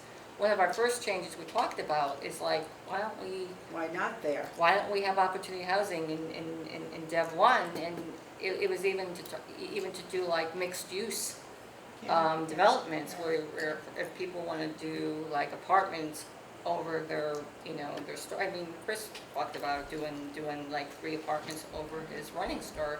Then you'd be able to do that. Do you know the rationale for not allowing opportunity housing in that area? I mean, Well, I think there's been a history of, you know, pushback from people that live in that area. They don't want to see, you know, high density housing. There's been a lot of, I guess going back from like 10 years ago when I looked at past planning sessions of the POCD from 10 years ago, a lot of people who lived in that area came out and spoke against any type of mixed use developments. But they were okay with high density, I mean, the Toll Brothers is high density housing, or is that not considered? I know, I don't, that. Can you I just don't- clarify I don't- something? Maybe I should ask the real estate agent if you have anything. Right? I mean, it's a long time for it to. Yeah. Yeah, Yeah, it did. I think people started changing their hearts and minds eventually. I mean, that's my sense. That's what you And said. this- And when we, I just, Yeah, no, go ahead. quick question, when we were having presentation with Ian and Dana, you mentioned that there were no opportunity zones in Woodbridge, not, but you were just talking about. Opportunity zones, yeah. Zones. Oppor- Dev one is not an opportunity. No, I'm sorry, opportunity housing is something that's Woodbridge. Opportunity housing is really like Woodbridge's is an inclusionary zoning. When he was talking about opportunity zones overlay, opportunity zones is a federal designation that provides economic incentives. Okay, so That's a whole different animal. That's with the capital O and ours is with the little. Yeah. Sorry. Okay, thank you for clarifying. And this discussion about complying with, or at least trying to increase the housing stock for purposes of providing affordable housing is completely separate and apart from issues regarding compliance with the Fair Housing Act and things of that nature for which you could get sued. It has nothing to do with this. Am I right about that? Can you say that again? I was just thinking of the ongoing legal action in which the town is embroiled, and that's, as I understand, under the Fair Housing Act, and that's a discrimination issue, which really isn't, I mean, with more affordable housing units, and that would tend to reduce the issues about discrimination, I would think, just naturally. Yeah. But it's not the same thing.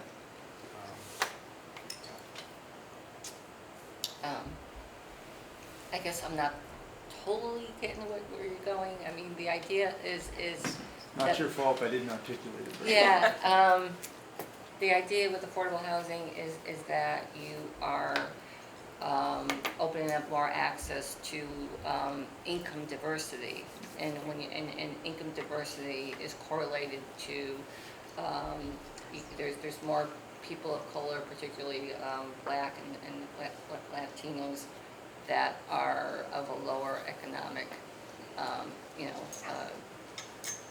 status, and so by virtue of having more affordable housing, you're more inclusive to that that population moving in. Yeah, so I think the idea is that we're trying to promote income diversity. Yeah, no, I think that, look, the affordable housing stuff is really just, it's essentially colorblind, okay? It's economic based. That it may have disparate effects because of the way things are, is true. Right. Okay.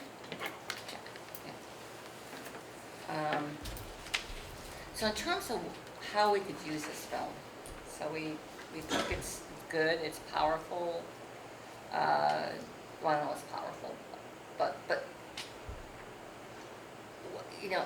in terms of like settings where we could show this film, I mean, should we try to have other commissions, committees, maybe human services show the film? I'm just trying to think about How to use it better.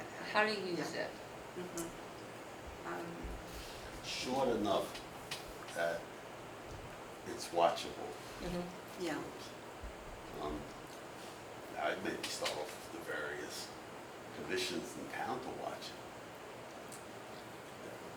I think that's a good idea. Before we run it on a loop like they did in Guilford in the library, I think you're right. Yeah, maybe ask, planning and zoning, conservation, human services, yeah. is there Yeah, just tell them. sustainability? I just tell them, it's a short watch, but it's something that I think could be very useful and a matter that's top of mind, as they say. I regret that it was not shorter. I think they could have. I think that it could be They shorter. could have. Yeah, Yeah, it's some somewhat of the, repetitive. In fewer words. But we Just can't apologize do for the length of the letter, had I more time, it'd been shorter, right? Yeah, I think it could have been done in probably edited a little bit. 10 minutes, I think that would have been more impactful, because I think you get the same messaging. Yeah, in fact, Yeah. often David was saying the exact same sentence. Yeah. Sorry. Yeah. But it was nice seeing the units though, and seeing that They they're had some maintained people well. talking that who were just fantastic. I mean, the second guy, he didn't look at all like he was looking at cue cards at all, but he was speaking in a very articulate and effective way, I thought. You know, gesticulating just right and saying just the right things, just cut it off right there.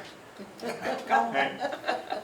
You do understand that there was probably, 20 hours of.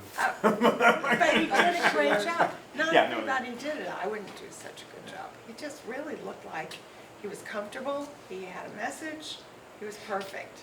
I don't know, I thought they were all pretty good in their own But way. there were a Yeah. couple He was of young especially professionals, there were a couple of Yeah. senior citizens, there They had there a was good- some good duplication. representation. But there was a little He too duplication, could've they could have cut talked out less. 5-6 minutes if they Yeah. really wanted to. Yeah, but no, but I'm no film director, so I don't know. yeah. So any other ideas of how we can get folks to watch this film? Let's get some thoughts. I mean, Well, but we let's- could organize and ask to show it in the library, but perhaps nobody would come. I mean, do you think just having a community conversation where we show the film and then have a community, maybe have somebody facilitate a community conversation about what did you see, what do you think? Does this change your mind? Does this give you a better understanding? Yeah, if you can get people to just get eyes on it, I think, people will react to it.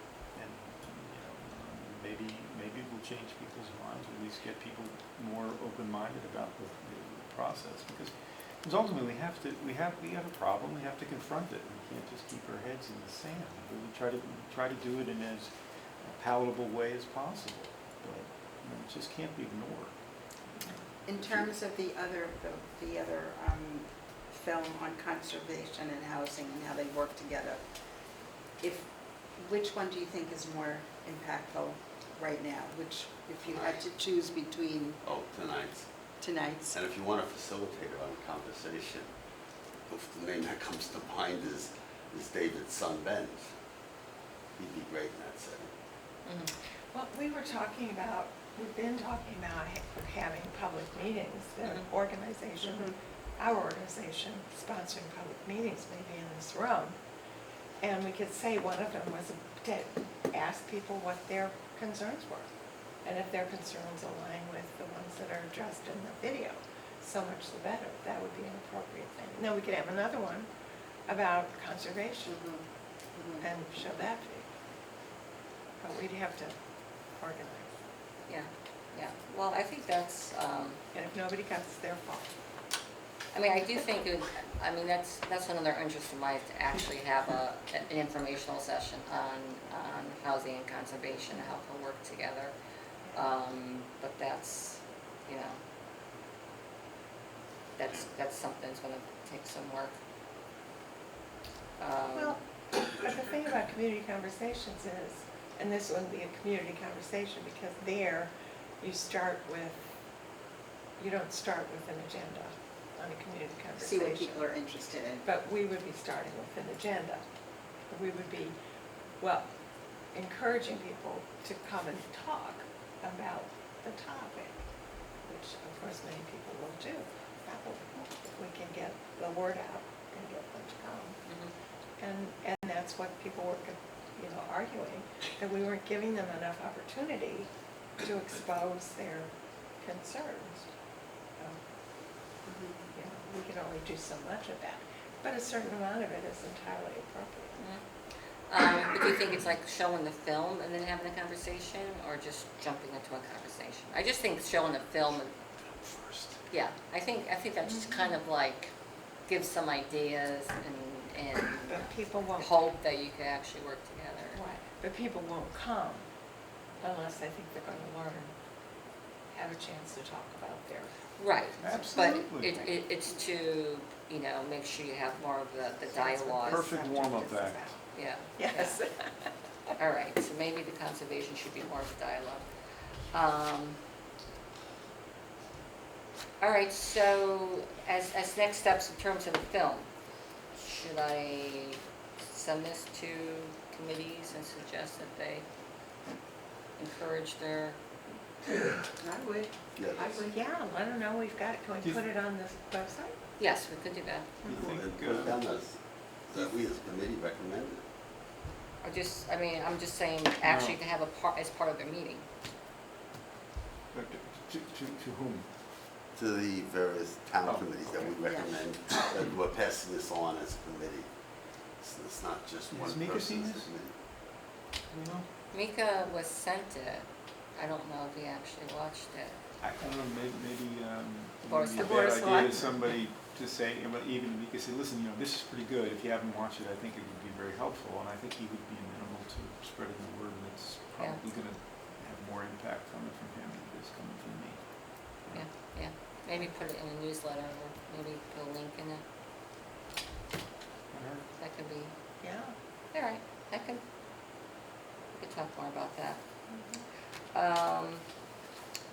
All right, I'd like to just do a debrief, and I think really we're not gonna get to, working on updating the affordable housing plan. I think I'm gonna, Well, let's talk just a little bit about. yeah, well, I think we should have, Google Docs. yeah, just kind of assign homework. Gotcha. But in terms of just a debrief of Earth Day, and the Housing Economic Informational Session, I'll start with Earth Day, and, you know, thanks to Elaine and Warner and Mary, we all took part in Earth Day. You know, it's unfortunate that it rained, and we were kind of like in a tight quarters, but we did the best we could do. We weren't in like the main attraction room. We've got to like make it to like, you know, prime time. But, you know, we did the best we could, and I think We talked to some people. we did talk to some people, and you know, you just never know. You know, you're slowly talking to people. We had plenty of information to give out, and you know, I think it was okay. I don't know, Warner, if you have anything to say, or if you got to talk to people at all, or a little bit, but it was a little fuzzy all the way around, I thought. yeah. But the flyers were helpful, and the meeting, the following, whatever it was, and Jim was more well attended probably because of the flyers. I would guess. Yeah, we did have the opportunity to hand out flyers, and you know, also what I wanted to do is, because what we did was to roll that into, where's my pen? We rolled that into Connecticut Sustainable CT, and since it was an event that was sponsored by the Sustainability Committee. And they're trying to go for certification under Sustainable CT, and there's different activities that they have to do in order to get their certification. And part of Sustainable CT, and I kind of feel like the Sustainable Committee kind of focuses on like the composting and the solar panels and you know, the chargers. An important part of Sustainable CT is also having, you know, sustainable communities to make sure that people have housing, you know, so there's diverse housing for all cycles of life, to create a sustainable community. And also another activity is homeless prevention, is to make sure you're doing whatever you could do to prevent homelessness. Now, you know, in Woodbridge, we're not directly impacted by that problem, because for people that have housing instability, they end up, you know, they end up being, probably going to New Haven or other places. They don't become directly homeless in Woodbridge. So people are like, well, we don't have a homeless problem. Well, we have our providers that do end up taking care of people that have to deal with housing instability in Woodbridge. And we know that we have, you know, housing instability in Woodbridge, because we see the numbers. I thought it was interesting, Team Inc. was talking about it at economic development at the informational session, that, you know, they work with over 300 households a year from Woodbridge, Yeah. So, and that kind of in line with what the 211, I know we got a lot of like pushback with our 211 numbers, the calls that come into 211, but those numbers that Team Inc. Is talking about is in line with what the 211 numbers are for people that call in saying that they have an emergency housing need. So there is housing issues in Woodbridge. And I forgot why I was moving that conversation. Well, Kathy, you were saying about becoming a sustainability. All right, sustainable, I was working that into sustainable CT, right, and I was gonna hand out, just a reminder that we're in the Great Give. May 7th and May 8th is the Great Give, where we need to support our nonprofits, and at our table, we're trying to provide information on our nonprofit homeless providers who provide services for folks in our region, which includes people in Woodbridge, and they do have people that are from Woodbridge, so I wanted to hand out, you know, their pamphlets in case you got 2 days to give. No, we got one left. Well, I think kind of wiped out most of the 7. What's that? Yeah, That's so you it. only got one left. So you got another day. Kathy, do we need to get the posters back to Bethel? I meant to ask you that, do we? I think we do, at least the big posters. Okay, actually, We're gonna see Jen tomorrow. Oh, yeah. are you gonna see Jen tomorrow? Yeah. All right, I could give that, or the other thing I wanted to talk about was, she has a fundraiser next week, at,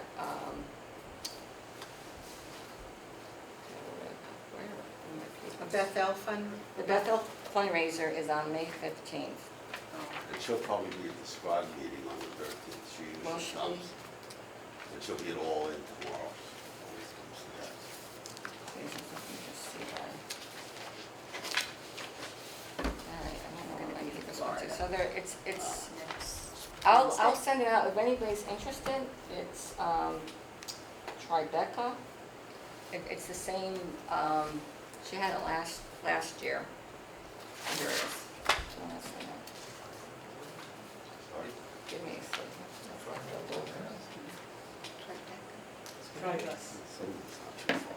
Tribus. Oh, it's in here. Give me a minute, guys. This is the Dumbo. Meanwhile, we can discuss updating the affordable housing plan. So as you know, I sent out the most recent version with all the different comments on it. Actually, Chris may find that we've already made corrections that he will be recommending. They're kind of getting overlapped with each other. So there's a bunch of stuff in there to review, even if you don't. I mean, we have to choose between some of those choices, some of those suggested changes. So we will have to discuss pages 1 through 16 at some point. But the other thing was whether you all want to work in a single document or whether, I mean, Word is easy enough for me just to do this too if you want to work in separate documents. We're not But the that other many people. point is, do we really want to work on it now since we have to? No, we're not gonna work on it now. No, I don't mean tonight, no, please, not tonight. But I mean, since we have to update in 26, and then we're going to incorporate perhaps some new things from the Scrod report, is it an exercise in futility to do it now, is what I'm asking? If I remember correctly, we decided before that we would just we would introduce the amendments that we agreed we wanted to put in there, and we would take the opportunity to correct any or update any data that was obviously outdated and add sources for that data. That's not too hard to do. Oh, you'd be surprised. Oh dear. Well, I mean, it's not too hard to do. I've gone down the rabbit hole of Oh, no. population studies and where they come from and how they're derived and the way in which they're adjusted and all this other kind of stuff, which is why I sort of starting to round out a conclusion as to what needs to be updated and why things were out of date, but projections in particular, I mean, but there are projections. They all reflect some decrease in population, but Yeah. some not as severe as others. But the data was not entirely obvious to find. You have to sift through. I'm sure. That's why these professional planners are usually the ones that do these type of reports, and that's why. And yet, some of the data that we got from professional planners did not have sufficient explanation, and there was competing data which was ignored. So I'm not, you gotta wonder, I mean, we didn't know that. Okay? I would say that as long as we give the source of our data, we've satisfied the requirement of the correction. Yeah, but I think we can do better than that in the sense that I think we can, I mean, as far as, population projections and like that, I think we can articulate a basis grounded in, real research from like the, Census Bureau or the Connecticut Data Cooperative. And give you an idea of what's likely to happen, but, it's like the weather. I mean, it could change tomorrow. But it's, one of the things that I was looking at, I was surprised it's the same thing. Your data even says one thing, and another source said another thing. So, we can't satisfy people. We just need to. Some of those, but some of the things will tell you, there are 4 or 5 different ways of doing this, and we try to, it's sort of we try to put it all together and mix it up, but then, you know exactly what they did and why they did it, but.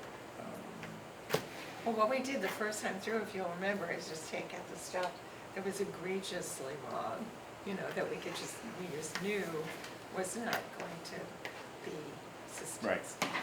acceptable. And I guess we just need to do a little more. But then leave the rest of it.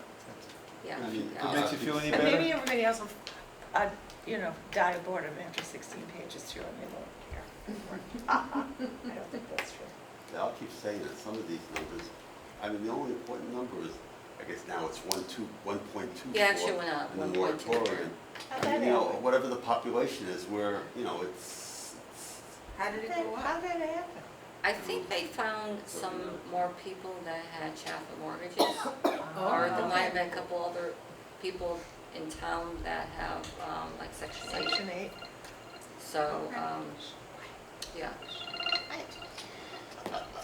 Because if you have, if you have a chattel mortgage, then you're able to count that, but, and that was brought up actually Monday, even though we did try to get people to, we did talk to people about chattel mortgages. Real estate agents about, I don't know if we ever had success with doing chattel mortgages in Woodbridge, but the sense I got that was like people, the realtors, well, you talked to realtors, yeah, was that kind of stayed away from it. Well, the threshold's gone up a little bit, so, but even so, it's pretty high. Yeah. Well, no, have The you? high bar to The 12. thresholds are up, but it just, often you're not finding, it's not, the people that are looking at Woodbridge don't need that vehicle. You know what I mean? That hasn't been, Right. And that's the thing. So are you bringing people with that vehicle to Woodbridge is the question.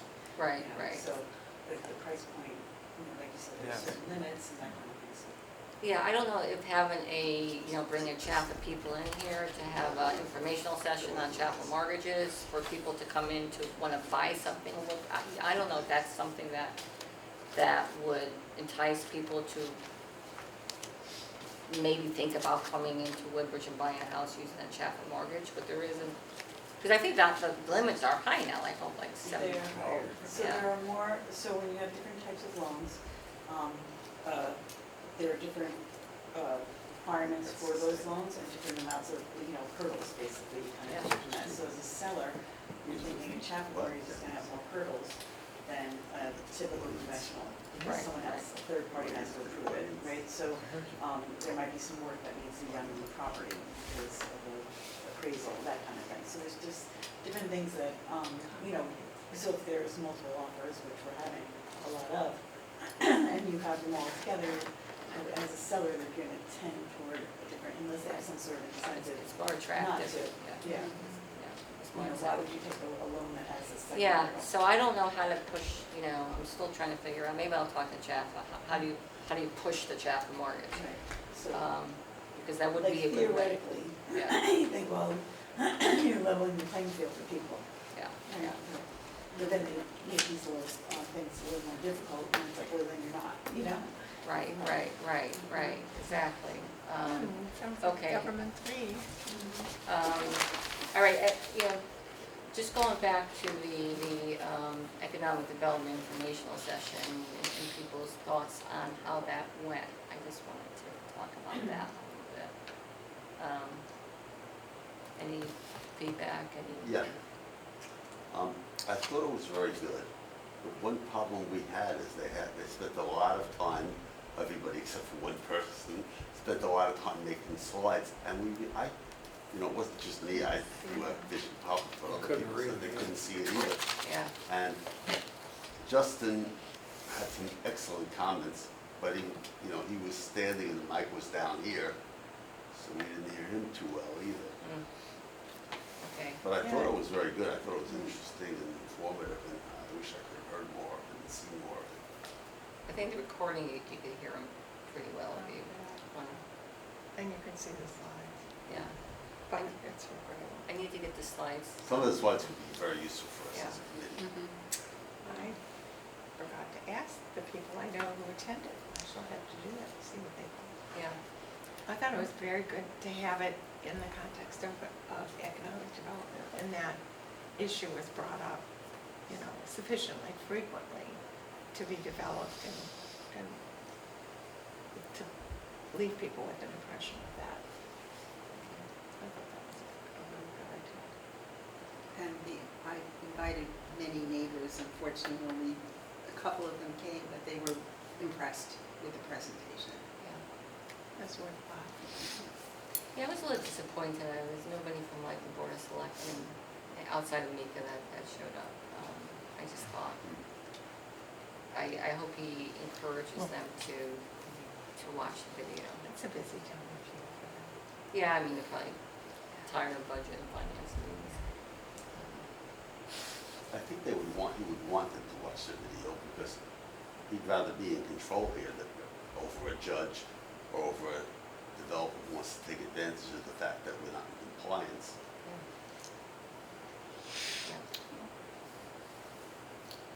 And I thought they did a pretty good job, some of them, on explaining, why you want to develop the community and why you don't want to stagnate. And we're going to have, with kids, we're going to have more out migration than in migration. I mean, and that's not a healthy recipe.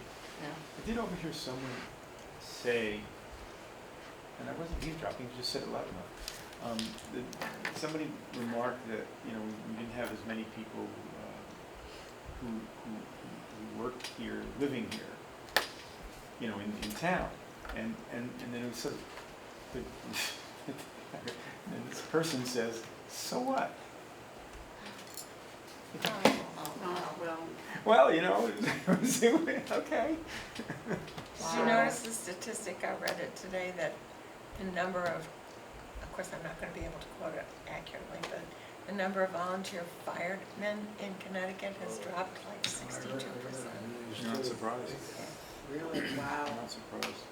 Yeah, no, I think, you have a much more vibrant, healthier community if your teachers and policemen and, people that invest in working in towns will live in a town. They're part of the fabric of a town, and that's like really important for creating community. And caregivers too. Caregivers, healthcare workers. With if people have to come a long way to be it makes the universe of people engaging is not going to get it. Bless you. I don't want to hear God bless. 65 We have, 3 healthcare facilities in Woodbridge? Don't Well, we? there's Coachman, and then there's the other... Willows, but it's not called the Willows well, anymore. whatever it's called, don't go there. But that's not residential, is it? No, my Isn't that father rehab? was at Coachman when they Yeah, brought him no, over but to the it's a Willows to healthcare try to kill him. facility, yeah. Melissa just tore him a new one and got him Okay. out of there. How long did it take for a meeting like that one to show up on the website? It's It's there. on- It's there. It is? Yeah, it took about, That was for 3 days. Just here. Oh, yeah, no, it is. 65 okay. views so These far. are good. Yeah, and it was 65 I views, recommend yeah. the website, Okay, then I gotta get government access. better at that. Yeah, I mean, you have to kind of look for You it, have to, but And then we'll you want me to say, send You you go the on- link? I'll send you the link. you go on the Yeah, once YouTube, she couldn't find the it, town's so I walked YouTube out of the channel. website. So when you go on the website, you go on the YouTube channel, Oh, I see. you link right in from the town's website. And then they have the most current ones listed. They have Monday's meeting too, I assume. They have Lundy's meeting, which has a lot of hits. I mean, we're probably 215. 215. Oh, Stays. 65 for us and 250. Yeah. Wait, so for months, for, Monday. Oh, okay. Yeah. So I looked for it today and I couldn't find it, so I guess I'm not missing. Well, it's there. Mary has shown that it's there. Statistics, it's actually, I mean, Okay, so I think we probably need to wrap this up. Celtics have something like me, but it doesn't mean, game doesn't mean anything until the last minute. I'm an ignoramus of these, No, about you're that not. online. We could, well, why don't we show you where it is? But let's, so in terms of the affordable housing plan, we're gonna, if we could continue to work on that, maybe go up to, I was hoping Chris was gonna take over this project, because he was so passionate about making sure we updated this, and I, you know, Let's see what he comes up with. yeah, maybe we should just kind of work on maybe another section. I suggested going up to page 28. And then at that point, there's a lot of like existing conditions, and I'm thinking some of those parts we could just eliminate, because we do have a lot of data new data from the Plan of Conservation Development, from Goma, New York, provided a lot of data. And I'm just wondering if we could just supplement, what do you think? I thought we decided we were just gonna say new and updated data next year. You know, not bother with it now. Oh, the existing conditions, and All just say, that stuff, okay, yeah, all so, that stuff. I mean, some of the things in the first pages were the things that we addressed in the. okay, I'm cool with that. And there were a couple of other things that weren't clear, we could clean those up too. But I don't remember really seeing much more anything in the next period. I'll have to look again. All right, so maybe just go up to page 28. See if there, Well, think you wanna there's go a anything little that's further really since- egregious. We're up to page 20 now, right? I'm confused with the numbers. We count from the numbers on the pages, or do we count how many pages in? So I did the easy way out. I just went to whatever page you two went to, and I said, that's where it ends. Yeah, I Right. think that was page, I thought it was page. 16? I was using the pages that are on the actual document. Right, and that's what I thought we were using, but we went higher than that. Yeah, I, Oops. Oh, thank you, Kathy. That's okay. I'm happy to go to any other. Get that historical society's money while you're at it, guys. yeah. We need it. It's holding our roof. All right, so I think at this point, we will go up to page 28 and be ready to just, tackle that. And then when we'll figure out with the existing conditions, and maybe that we're just gonna say, we're gonna be working on this update next year, Yeah, for, I think for, didn't you just make a suggestion for some wording along those lines? yeah. Or maybe not. All right, and I just also wanted, I did talk to Allison. We were supposed to get together this week to do the SharePoint, and, because we really need the SharePoint in terms of all these reports that are coming up. It gets a little crazy, when I'm talking about reports, because I kind of send them out in emails, and there's just been so many reports that we've been sending out, so, Plus, they take up so much space on your computer. yeah, so I am hoping, the regional strategy really takes up a lot of. My cloud people are really yelling at me a lot. So, They get paid by the word, by the way. Charles Dickens. It's a long way of saying that, I'm gonna work with Allison as soon as I can, but she seems, she just seemed to be a little very Yeah, jammed she up, has. and she thought she had some time this week to do that, so I'm hoping to do that as soon as I could do that, and I think that would be good, not only for the committee. I'm hoping that's also something that the reports could be shared with the public. They could just go on our share drive, and we're talking about these different reports. People are able just to go in and see what we're talking about and become more knowledgeable at what we're looking at, because I think that's the key here. Yeah, I wouldn't want to know names, but do we have a way to know how much traffic we're having on our site? If people are actually looking at it or not? I don't think there's I don't a way to think know there is. that. Yeah, it's I not know like, there was on commercial stuff. yeah, it's not like a separate web page, or Facebook, or it's just kind of a link in there, so I don't know how many people go into our site. So I did find this piece of paper for Bethel Center going back. This is after hours, 5:30, Tribus Beer Company in Milford. So it's a great fundraiser for everybody that wants to. There's a QR code if anybody's interested. I'm gonna be in Florida. The Oh, trip you're that I gonna be in Florida. postponed, so I could. Yeah. But I'm planning on going. At least I bought tickets to go. But. It doesn't matter. I never leave the healthcare center. The weather doesn't matter.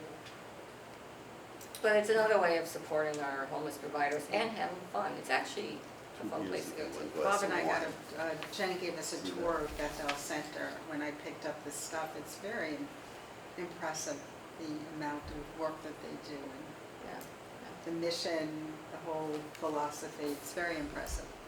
So what time are you going to see her tomorrow? Tomorrow, What time is your meeting?